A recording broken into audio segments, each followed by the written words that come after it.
हे माता वैष्णो, हे माँ, अपने भक्तों को अपने आने का संकेत जरूर देना। अगर आप माँ दुर्गा से प्यार करते हैं तो सच्चे दिल से कमेंट बॉक्स में लिख देना।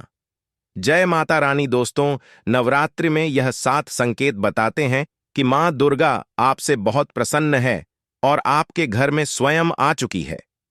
यह 7 संकेत आप भी अपने घर में जरूर चेक करना। नवरात्रि के पूरे 9 दिन देवी माँ को प्रसन्न करने का सबसे अच्छा समय माना जाता है। इस समय की गई आराधना और पूजा पाठ का फल बहुत ही जल्दी प्राप्त होता है। नवरात्रि में माँ दुर्गा चैतन्य होती है, इसलिए इन दिनों में की गई सच्ची भक्ति का परिणाम माता दुर्गा हमें तुरंत दिखा देती है। इस समय गलत कर्म करने से चैतन्य होने के कारण माता रानी हमें, अगर हम बुरा कर्म करें तो बुरा परिणाम भी तत्काल दिखाती है, हमें दंडित भी करती है। नवरात्रि के पूरे 9 दिन हमें पूर्ण रूप से सात्विक विचार से रहना चाहिए। हमें 9 दिनों तक कपट, छल, ईर्ष्या और द्वेष का परित्याग कर देना चाहिए। मां दुर्गा जिस घर में आती है उस घर को तीर्थों से भी ज्यादा पवित्र एवं शुद्ध कर देती है। वहां रहने वाले सभी लोगों की बुद्धि भक्तिमय हो जाती है और घर एकदम शांत रहता है, आनंददायी लगने लगता है। तो आप भी अपने घर में चेक करना। यह अगर 7 में से कोई भी संकेत आपको मिलने लगे तो समझ जाना माता रानी आपके घर में आ चुकी है। तो आइए जानते हैं कुछ संकेत को बताने से पहले अभी तक आपने वीडियो को लाइक नहीं किया है तो वीडियो को लाइक कर चैनल को सब्सक्राइब जरूर कर लेना। और हां, कमेंट बॉक्स में अपनी राशि भी डाल दीजिएगा। यदि हमारे पास कोई उपाय होगा तो वह आकर हम आपके कमेंट के रिप्लाई में बता देंगे ताकि आपको लाभ प्राप्त हो जाए। दोस्तों, सर्वप्रथम मैं आप लोगों को नवदुर्गा के 9 स्वरूप एवं उनकी महिमा को बताऊंगा। इसके बाद मैं आप लोगों को संकेतों के बारे में बताऊंगा, कैसे और कौन से 7 संकेत हैं जिस संकेत से आप पता कर सकते हैं कि माता रानी अब आपके घर में आ चुकी है। अगर आज की वीडियो मिस कर दी तो सारी जिंदगी पछताना पड़ेगा। भाग्यशाली व्यक्ति के घर में माता रानी आती है और यह संकेत देती है क्योंकि इस समय माता रानी हमारे घर में आ जाती है, लेकिन कुछ गलतियों के कारण हम माता रानी को पहचान नहीं पाते। यही सबसे बड़ी हमारी मूर्खता है। तो वीडियो को ध्यान से देखना। माता रानी के जो 9 स्वरूप कहे गए हैं उनकी पूजा करने से हमें अलग अलग फल की प्राप्ति होती है। यह जानकारी सबसे पहले जानते हैं क्योंकि आप में से अधिकतर लोग वीडियो को देख रहे हैं वह नव दुर्गा माता की पूजा करते हैं, लेकिन उनके जो 9 स्वरूप है उनकी पूजा करने से कौन से फल की प्राप्ति होती है उनके बारे में उन्हें पता नहीं होता। तो सारी जानकारी विस्तार से बताऊंगा। अगर आप माता रानी के सच्चे भक्त हैं तो वीडियो को पूरा जरूर देखना क्योंकि अधूरा ज्ञान हमेशा खतरनाक साबित होता है। ध्यान से देखना और कमेंट बॉक्स में जय माता दी जरूर लिखना। नवरात्रि के प्रथम दिन हम देवी मां शैलपुत्री की पूजा करते हैं। नवरात्रि में जो माता का प्रथम स्वरूप है वह है शैलपुत्री। तो शैलपुत्री किस लिए बोला जाता है? यह पर्वतराज हिमालय के घर पुत्री के रूप में उत्पन्न हुई थी, इसलिए इनका नाम शैलपुत्री पड़ा है। नवरात्रि के प्रथम दिन हम माता शैलपुत्री की उपासना करते हैं। वृषभ में माता जो शैलपुत्री स्थित रहती है, वृषभ इनका वाहन है। यह अपने हाथों में खड्ग, चक्र, गदा, धनुष, बाण, परिक्षूल, सुमंडी कपाल और शंख को धारण करके संपूर्ण आभूषण से विभूषित होती है। नीलमणि के समान कांतियुक्त 10 भुजा माता के है, 10 चरण वाली है। इनके दाहिने हाथ में त्रिशूल और बाएं हाथ में कमल पुष्प सुशोभित है। देवी शैलपुत्री शक्ति, दृढ़ता, आधार पर स्थिरता का प्रतीक है। माता की उपासना करने से जीवन में स्थिरता आती है। तो अगर आप भी माता शैलपुत्री को प्रसन्न करना चाहते हैं तो आपके जीवन में स्थिरता आएगी। माता ब्रह्मचारिणी की पूजा करते हैं। देवी ब्रह्मचारिणी की आराधना करने से कई प्रकार के मनोरथ की पूर्ति होती है। देवी ब्रह्मचारिणी इनका नाम क्यों पड़ा यह भी जान लेते हैं। तो भगवान शिव से विवाह करने के लिए प्रतिज्ञाबद्ध देवी माता पार्वती ने कठोर ब्रह्मचार्य का पालन किया। ब्रह्म का अर्थ होता है तपस्या और चारिणी का अर्थ होता है आचरण करने वाली। तो इस प्रकार ब्रह्मचारिणी का अर्थ हुआ तप और आचरण करने वाली। तो माता रानी ने कठोर तपस्या की। भगवान शंकर को प्राप्त करने के लिए इनके स्वरूप का सर्वप्रथम बखान जानते हैं। तो देवी ब्रह्मचारिणी के दाहिने हाथ में झप की माला है बाएं हाथ में कमंडल है। देवी ब्रह्म का स्वरूप है, अर्थात तपस्या का मूर्तिमान रूप है। माता भगवती दुर्गा शिव स्वरूप, गणेश जननी नारायणी, विष्णुमयी और पूर्ण ब्रह्म स्वरूपिणी के नाम से प्रसिद्ध है।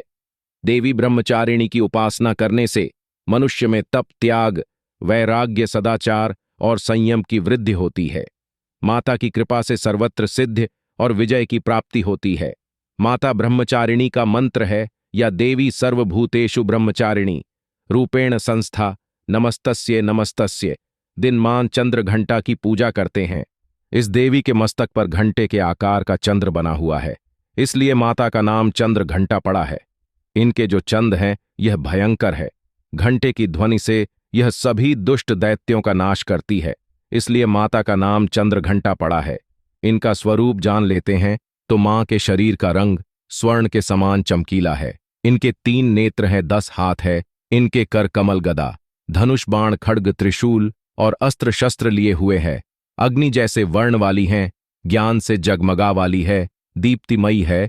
यह सिंह के आसन पर अरुण है तथा युद्ध में लड़ने के लिए अमुक रहती हैं। मां की कृपा से साधक के समस्त पाप, बाधाएं और जो परेशानियां आती हैं वे विनिते हैं, नष्ट हो जाती है। देवी की कृपा से जातक पराक्रमी और निर्भय होता है। अगर आप भी मां चंद्रघंटा की पूजा करते हैं तो आपको निर्भयता की प्राप्ति होती है। देवी मां चंद्रघंटा को ध्यान से सुनिए। देवी मां चंद्रघंटा का मूल मंत्र है ओम चंद्रघंटा देवी नमः। नवरात्रि के चौथे दिन मां कुष्मांडा की पूजा करते हैं। अब कुष्मांडा क्यों पड़ा है? नाम से भी सुन लीजिए, ये माता कुष्मांडा है। ये हंसने मात्र से अंड का निर्माण करती है, अर्थात ब्रह्मांड का निर्माण करती है। ब्रह्मांड को पैदा किया है। माता कुष्मांडा ही सृष्टि का जो अस्तित्व है ये हम सबके बीच में लाई है। क्योंकि माता ने ही सृष्टि का निर्माण किया है, इसीलिए माता का नाम कुष्मांडा पड़ा है। माता रानी की 8 भुजाएं हैं और यह 8 भुजाएं कई प्रकार की हैं। अपने हाथों में 8 भुजाओं में धनुष, बाण, कमल पुष्प, अमृत कुंड, कलश, चक्र तथा गदा रखे हुए हैं और यह सभी प्रकार की 8 प्रकार की सिद्धि को अपने हाथों में प्रदान करने वाली कही गई है। इनका वाहन सिंह है और कुष्मांडा माता की आराधना करने से जातक के समस्त रोग और शोक जो होते हैं मिट जाते हैं। देवी हमें आयोग, यश और बल तथा आरोग्य प्रदान करती हैं। माता का मूल मंत्र है एयू कुष्मांड नम। दोस्तों, नवरात्र के पंचम दिवस माता स्कंद माता की पूजा करते हैं। शैलपुत्री ने ब्रह्मचारिणी बनकर तपस्या करने के बाद भगवान शिव से विवाह किया, तद स्कंद उनके पुत्र बने, अर्थात कार्तिकेय जो है उनके पुत्र बने, इसलिए माता स्कंद माता कहलाई। स्कंद महाराज को, स्कंद भगवान को अपनी गोद में हमेशा बैठे हुए माता रहती हैं, इसलिए इनका नाम स्कंद माता पड़ा है। देखिए, मैं इनके स्वरूप का बखान करना चाहूंगा। स्कंद माता की दाहिनी भुजा में, कमलबाई भुजा में वर मुद्रा है। इनकी 3 आंखें हैं, 4 भुजाएं हैं। वर्ण पूर्णतः शुभ्र कमल के समान है। यह कमल पर विराजमान के समान इनके शरीर में कांतिमय है। इनका शरीर एकदम चमकीला है। इन्हें कई प्रकार के नामों से जाना जाता है। पद्मासन देवी भी कहते हैं। दोस्तों, अब स्कंद भगवान इनकी गोद में है, इसीलिए इन्हें स्कंद माता भी कहते हैं और इन माता की उपासना करने से समस्त इच्छाओं की पूर्ति होती है और परम शांति की, परम सुख का अनुभव होता है। भक्तों को अभी वस्तु की प्राप्ति यह स्वयं कराती है, जो भी आपको वस्तु चाहिए। इनकी पूजा करने से, आराधना करने से सभी प्रकार की वस्तु की प्राप्ति होती है, ऐश्वर्य मिलता है। दोस्तों, अगर आप मां स्कंद की पूजा करते हैं तो ऐश्वर्य की प्राप्ति होती है, सभी प्रकार की सिद्धियों की प्राप्ति होती है। माता का मूल मंत्र, बीज मंत्र, ओम देवी स्कंद माताए नमः, यह माता का मूल बीज मंत्र है। दोस्तों, इसके बाद नवरात्रि के 6ठे दिन देवी कात्यायनी की पूजा करते हैं। मां दुर्गा के 6ठे रूप को मां कात्यायनी के नाम से जाना जाता है। महर्षि कातिन की कठिन तपस्या से प्रसन्न होकर उनकी इच्छा अनुसार उनके यहां पुत्री के रूप में पैदा हुई थी। महर्षि कात्यायन ने इनका पालन पोषण किया था, इसीलिए माता का नाम कात्यायनी पड़ा है। अब इनका स्वरूप जान लेते हैं तो माता कात्यायनी का स्वरूप अत्यंत दिव्य और स्वर्ण के समान चमकीला है। यह अपनी प्रिय सवारी सिंह पर विराजमान रहती है। इनकी 4 भुजाएं हैं। यह भक्तों को वरदान देती हैं। इनका एक हाथ अभय मुद्रा में है, दूसरा हाथ व मुद्रा में है और अन्य हाथों में तलवार तथा कमल फूल लिए हुए हैं। माता की भक्ति जातक को अर्थ, धर्म, काम और मोक्ष चारों फल प्रदान करती है। साधक अलौकिक तेज और प्रभाव से युक्त हो जाता है। इनकी पूजा करने के बाद माता का जो मूल बीज मंत्र है वह इस प्रकार से है, एयूएम देवी कात्यायनी नमः। इस मंत्र से जाप करके माता को प्रसन्न कर सकते। नवरात्र की सप्तमी तिथि नवरात्रि के 7वें दिन माता काल रात्रि की पूजा करते हैं। जी हाँ, माता काल रात्रि की उपासना करते हैं। संपूर्ण प्राणियों की पीड़ा हरने वाली, अग्नि भय, जल भय, जंतु भय, रात्रि भय को दूर करने वाली, काम, क्रोध और शत्रु का नाश करने वाली, काल की भी रात्रि विनाशिनी होने से देवी का नाम काल रात्रि पड़ा है। माता का स्वरूप है। माता के शरीर का रंग काला है, बाल बिखरे हुए हैं, गले में मुंड माला है, 3 नेत्र हैं, हाथ में गदा पकड़े हुए हैं। दाहिना हाथ वह मुद्रा में, दूसरा हाथ अभय मुद्रा में है। बाएं हाथ में लोहे का कांटा और नीचे वाले हाथ में कटार रखे हुए हैं।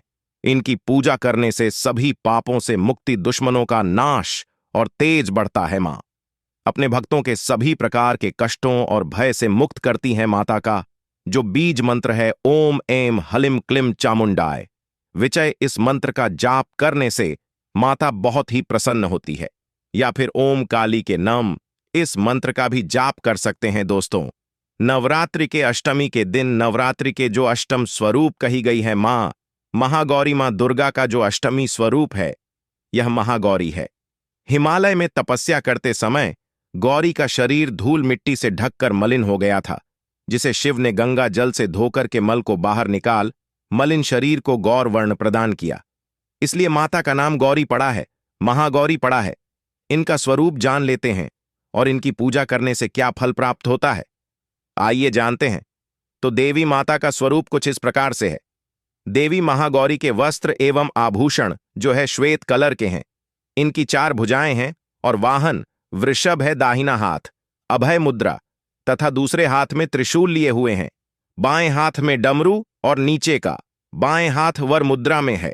यह सुहासिनी शांति मूर्ति और शांत मुद्रा में है। मां की कृपा से अलौकिक सिद्धि की प्राप्ति होती है। देवी महागौरी भक्तों को जो भी उनके जीवन में चल रहे कष्ट है उनको तत्काल दूर करती है। जो देवी मां का अष्टम स्वरूप महागौरी कहा गया है, यह सभी देवियों की तुलना में सबसे जल्दी प्रसन्न होती है। और अगर आप जल्दी प्रसन्न करना चाहते हैं देवी नवदुर्गा के स्वरूप में किसी भी देवी को, तो आप महागौरी की पूजा कर ना शुरू कर दीजिए। इनकी पूजा करने से यह तत्काल प्रसन्न होती है। दोस्तों, देवी का जो 9वां स्वरूप कहा गया है वह है सिद्धदात्री। मां जी का जो 9वां स्वरूप है वह है सिद्धदात्री। यह सभी प्रकार की सिद्धि को देने वाली है। ममता मोह से वृत्त होकर के महर्षि मेधा के उद्देश्य से समाधि ने देवी की आराधना की थी और ज्ञान प्राप्त करके मुक्ति प्राप्त की थी। सिद्धि अर्थात मोक्ष को देने वाली। तो देवी मां की पूजा पाठ करने से सभी प्रकार की सिद्धि की प्राप्ति होती है, सभी प्रकार की कामना की पूर्ति होती है। इसीलिए नवरात्र के 9वें दिन इनकी पूजा करते हैं, इनका स्वरूप जान लेते हैं। मां सिद्धदात्री की 4 भुजाएं हैं। वर्ण जो है रक्त वर्ण के हैं। वाहन इनका कमल, पुष्प पर आसन है। एक हाथ में कमल, दूसरे हाथ में चक्र, तीसरे हाथ में गदा, चौथे हाथ में शंख है। देवी प्रसन्न मुद्रा में है। इनकी आराधना से साधक को अनिमाइज दूत श्रवण करने की, सिद्ध आदि समस्त सिद्ध नवनिधि की प्राप्ति होती है। दोस्तों, इनकी पूजा से असंभव कार्य को भी संभव कर सकते हैं। इसलिए अधिकतर जितने भी जातक हैं, साधक हैं, सिद्ध प्राप्त करने वाले जातक मां सिद्धदात्री की पूजा करते हैं। और मां कभी भी, चाहे असुर हो या मानव हो, चाहे दानव हो, चाहे कोई भी हो, कितना भी उत्तम साधु क्यों ना हो, किसी पर यह भेदभाव नहीं करती, सभी को यह सिद्ध प्रदान करती हैं। इनका जो बीज मंत्र है ओम सिद्धिदात्री नमः। आप में से अधिकतर दर्शक हमें कमेंट करते हैं कि गुरुजी हमें सिद्धि की प्राप्ति करने के लिए क्या करना चाहिए। तो अगर आप सिद्धि प्राप्त करना चाहते हैं तो मां सिद्धिदात्री की आराधना करना शुरू कर दीजिए और जो बीज मंत्र बताया है इस बीज मंत्र का जितना ज्यादा हो सके जाप करें। इस बीज मंत्र का जाप करने से आपको 8 प्रकार की सिद्धि और 9 प्रकार की निधि की प्राप्ति होती है। दोस्तों, आइए अब इस वीडियो में जानते हैं नवरात्रि में यह 7 संकेत बताते हैं मां दुर्गा आपसे बहुत प्रसन्न है और आपके घर में आ चुकी है। पहला संकेत है बार गौ माता का आना। जिस घर में मां दुर्गा रहती है, उस घर में उनकी बहन कामधेनु उनकी सेवा के लिए, उनके दर्शन के लिए बार बार घर के द्वार पर बिल्कुल ही आती है और यह घर के इर्द गिर्द घूमती रहती है। वहां से 9 दिनों तक नहीं भागती तो समझ जाना माता रानी आपके घर में आ चुकी है। दूसरा संकेत मधुमक्खी का घर में आना देखिए। मधुमक्खी को मां दुर्गा का, ब्राह्मण का स्वरूप कहा गया है। जिस घर में नवरात्रि में मधुमक्खी आती है तो समझ जाना उस घर में मां माता रानी आ चुकी है, क्योंकि जो मधुमक्खी है यह मां दुर्गा का ही स्वरूप कहीं गई है और यह अपने पूर्ण स्वरूप के दर्शन के लिए, अर्थात नव दुर्गा के दर्शन के लिए सेविका बन करके आती है। तो समझ जाना आपके घर में मां दुर्गा आ चुकी है। तीसरा संकेत ज्योति का तीव्र गति में जलना। जी हां, अगर आपने अपने घर में माता रानी की प्रसन्नता के लिए, भक्ति प्राप्त करने के लिए ज्योति स्थापित करके रखी है और अगर ज्योति की लौ तीव्र गति से जल रही है तो समझ जाना ज्योति के समक्ष स्वयं माता रानी खड़ी है और आपको भी अंतरात्मा से माता रानी के होने का एहसास होगा।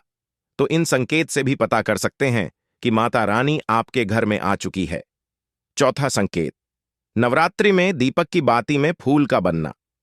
अगर आपके दीपक की बत्ती में अचानक से फूल बनने लगे तो समझ जाना नवदुर्गा माता आपके ऊपर बहुत प्रसन्न है, आपके ऊपर पूर्ण रूप से अपनी कृपा बरसा रही है और माता रानी आपके घर में आ चुकी है। आपके सभी कष्टों को दूर करके माता रानी इस लोक से फिर जाएंगी, अर्थात आपके घर से जाएंगी। दोस्तों, पांचवा संकेत बताते हैं। बार बार घर में अगर काली चींटी निकलने लगे, अगर काली चींटी समूहवत निकल रही है और रास्ता काट रही है तो समझ जाना माता रानी आ चुकी है और आपकी सभी प्रकार की इच्छा को पूर्ण करके जाएंगी। यह माता लक्ष्मी के होने का एहसास कराता है। छठवां संकेत अचानक घर में मनमोहक सुगंध आने लगे। अगर आपको अपने घर में अचानक से इत्र जैसी कोई सुगंध आने लगे, तीव्र सुगंध आने लगे, ठंडी हवा चलने लगे तो समझ जाना माता रानी आ चुकी है और अपने होने का एहसास आपको दे रही है। तो इन संकेतों से भी पता कर सकते हैं कि माता रानी आपके घर में आ चुकी है। दोस्तों, सातवां संकेत फटे कपड़े पहने अगर कोई याचक आ जाए तो समझ जाना माता रानी आपके द्वार पर याचक बन करके आ चुकी है। नवरात्रि में कोई भी याचक आए तो खाली हाथ भूलकर भी मत जाने देना, क्योंकि स्वयं माता रानी परीक्षा लेने के लिए हमारे घर में याचक बन करके आ जाती है, क्योंकि ईश्वर अपने भक्तों की परीक्षा लेने के लिए धरती पर स्वयं आते हैं और यह आपको समझना होगा। तो यह 7 संकेत बताते हैं कि माता रानी आपके घर में आ चुकी है और आपसे काफी प्रसन्न है। इनमें से आपको कौन सा संकेत मिला है, हमें कमेंट सेक्शन में जरूर बताना। कमेंट बॉक्स में बताएं, क्या कभी आपने ईश्वर के होने का एहसास करा है? तो समझो आप ईश्वर के वह भक्त हैं जो करोड़ों में एक होते हैं। अगर आप मां दुर्गा के सच्चे भक्त हैं तो जय माता दी जरूर लिखना।